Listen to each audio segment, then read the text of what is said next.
Sebelum masuknya Ahmadiyah, di Indonesia tidak hanya kehilangan akan kesadaran politik, bahkan negeri ini tertinggal dalam berbagai bidang kehidupan.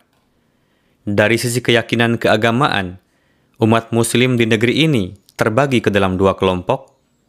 Dua kelompok tersebut ditetapkan sebagai dua kaum. Kaum yang pertama sangat konservatif atau tradisional dan meyakini bahwa selain ustadz atau guru agama, tidak ada orang lain yang dapat berpendapat dalam urusan keagamaan. Sedangkan kaum yang kedua berpendapat bahwa dalam setiap urusan keagamaan, jangan hanya bergantung pada ustadz saja, melainkan kita pun harus meneliti. Pada masa itu, berdiri juga beberapa organisasi keagamaan. Yang perlu disebutkan salah satunya adalah Perhimpunan Orang Arab bernama Irsyadiyah. Secara umum, kondisi keagamaan di Indonesia tidak pernah mengadakan dialog berkenaan dengan permasalahan ilmiah yang mendalam. Jikapun ada, tidak lebih dari dialog permasalahan yang sama sekali remeh-temeh atau masalah fikih yang biasa-biasa. Permasalahan yang paling mendapatkan keutamaan pada masa itu dan paling banyak dibahas oleh kalangan umat Muslim, di antaranya, pertama, apakah Sayyid yang murni saat ini masih ada di dunia? Kedua, apakah gelar Sayyid dapat digunakan untuk orang lain atau hanya untuk keluarga Rasul saja? Ketiga, bolehkah kita menyentuh Al-Quran tanpa wudu? Keempat, apakah setelah menyentuh wanita wudu kita batal? Kelima, apakah makan makanan di masjid halal ataukah haram? Keenam, bolehkah kita bersedekah atas nama orang yang telah meninggal dan membacakan Al-Quran di kuburannya? Ketujuh, daging babi memang haram jika dimakan, namun bolehkah jika hanya menjualnya, memeliharanya, membarternya dengan sesuatu yang lain? Kedelapan, bolehkah wanita berziarah kubur? Kesembilan, apakah membaca doa kunut ketika salat perlu atau tanpanya salat tidak sah? Kesepuluh, apakah suluk termasuk ke dalam Islam atau tidak? Inilah topik bahasan yang seolah-olah dianggap sebagai pondasi agama oleh umat Muslim di Indonesia pada masa itu. Sejauh berkenaan dengan amalan, sangat minim perhatian terhadap salat. Sebaliknya dari itu, beberapa tradisi mendapatkan tempat yang khas. Misalnya, merayakan Isra Mi'raj Nabi dengan acara makan-makan di masjid, membaca sesuatu sambil berdiri ketika merayakan Maulid Nabi. Jika ada orang yang meninggal, maka orang-orang berkumpul di rumah duka, lalu meneriakkan sesuatu dengan suara keras, menyampaikan 20 sifat Allah Ta'ala, dan tidak menyentuh Injil. Pengaruh keberadaan Ahmadiyah yang paling utama bagi Indonesia adalah masyarakat menjadi faham bahwa Islam bukanlah sebuah nama dari permasalahan yang sifatnya dangkal ataupun permasalahan fikih yang biasa-biasa, melainkan mencakup segala permasalahan yang luhur dan komprehensif, dan setiap amalan baik termasuk ke dalam lingkup fikahnya. Saat ini, permasalahan ilmiah yang sering dibahas di antaranya, apakah Hadrat Isa Al-Masih sudah wafat atau masih hidup? Yang kedua, definisi dari Khatamun Nabiyyin. Yang ketiga, hakikat neraka dan surga. Keempat, solusi apa yang diberikan oleh Islam untuk mengatasi permasalahan sosial dan ekonomi? Kelima, apakah saat ini diperlukan Nabi ataukah tidak? Telah saya sampaikan di atas bahwa umat Muslim Indonesia sendiri belum memahami permasalahan pokok agamanya. Beberapa organisasi tentunya ada, namun tidak ada satupun di antara organisasi tersebut yang memiliki misi menyampaikan tabligh kepada non-Muslim. Dalam kalimat yang lebih jelas dapat dikatakan bahwa sebagian umat Muslim yang terpelajar dan setengah terpelajar mendirikan beberapa perhimpunan untuk kemaslahatannya sendiri yang berkenaannya dapat kita katakan dengan berbaik sangka bahwa mereka mendirikan itu semua demi umat Islam dan demi kemanfaatan umat Muslim. Ahmadiyah menemui mereka dan menimbulkan kesadaran dalam benak mereka bahwa Islam juga memiliki tugas untuk bertabligh kepada agama-agama lain dan umat Muslim tidak hanya mementingkan diri sendiri, bahkan menunjukkan jalan kepada orang lain merupakan salah satu kewajiban utamanya. Dalam Islam, agama dan politik satu sama lain tidaklah terpisah.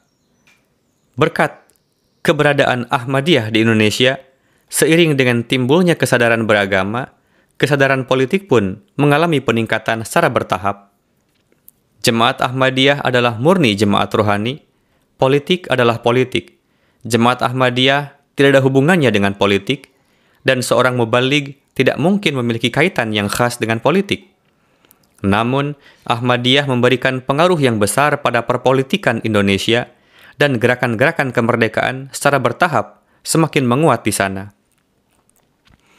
Tidak diragukan lagi bahwa kami tidak mengambil bagian dalam politik di sana sebagai alat politik, namun tidak bisa saya pungkiri bahwa masa-masa yang dilalui Ahmadiyah di Indonesia, pada masa itulah terjadi gerakan kemerdekaan di sana. Saat ini Indonesia memiliki kesadaran beragama dan merdeka dari sisi politik. Ketika sejarawan yang berpandangan tajam akan menulis sejarah Indonesia berdasarkan ilmu psikologi, maka baginya akan sangat sulit untuk memutuskan apakah sejarah yang tengah ia tulis itu perihal sejarah kesadaran beragama ataukah sejarah gerakan kemerdekaan di sana. Sebelum masuknya Ahmadiyah di Indonesia, keadaan kaum wanita Muslim di sana sangat memprihatinkan.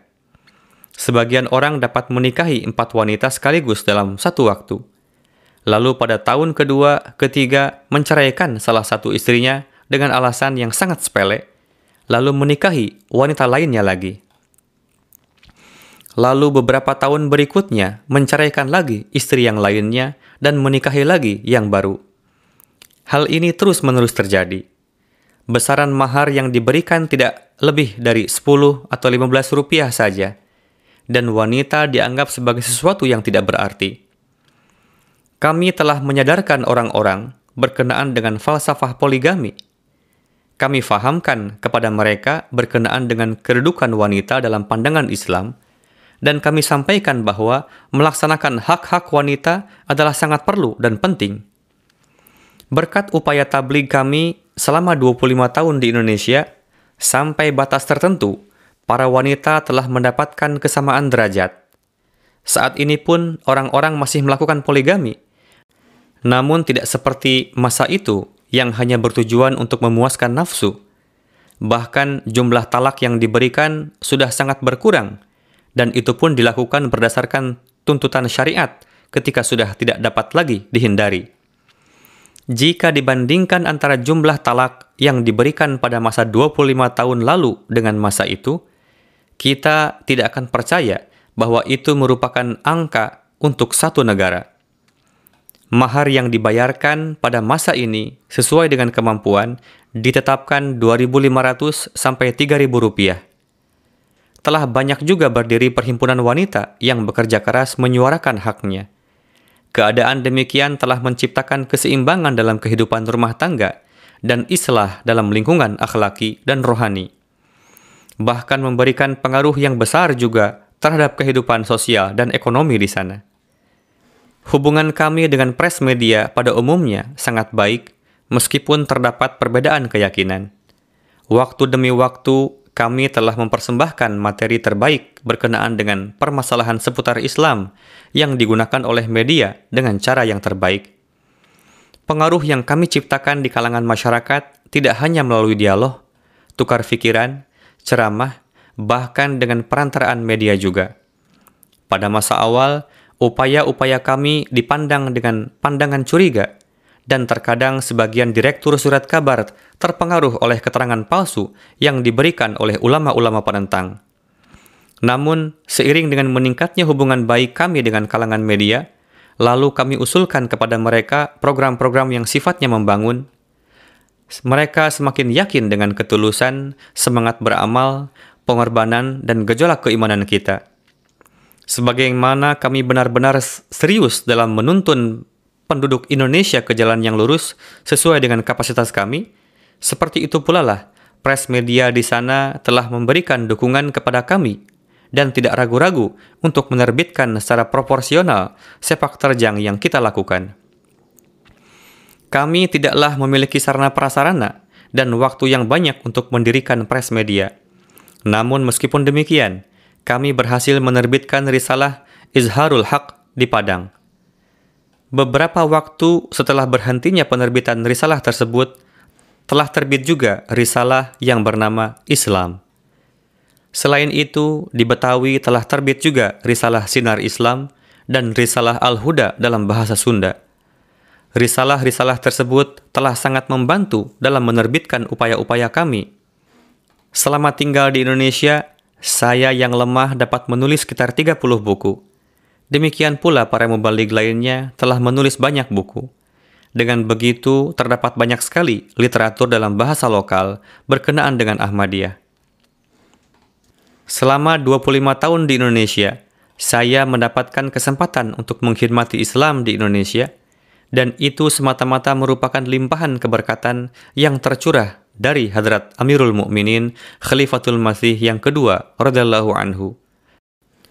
Pada saat menghadapi berbagai cobaan, ujian, rintangan, saya selalu merasakan ketentraman, yakni meskipun jutaan kelemahan meliputi diri saya, namun doa-doa Hadrat Amirul Mukminin adalah cukup untuk menggoyahkan rahmat Tuhan.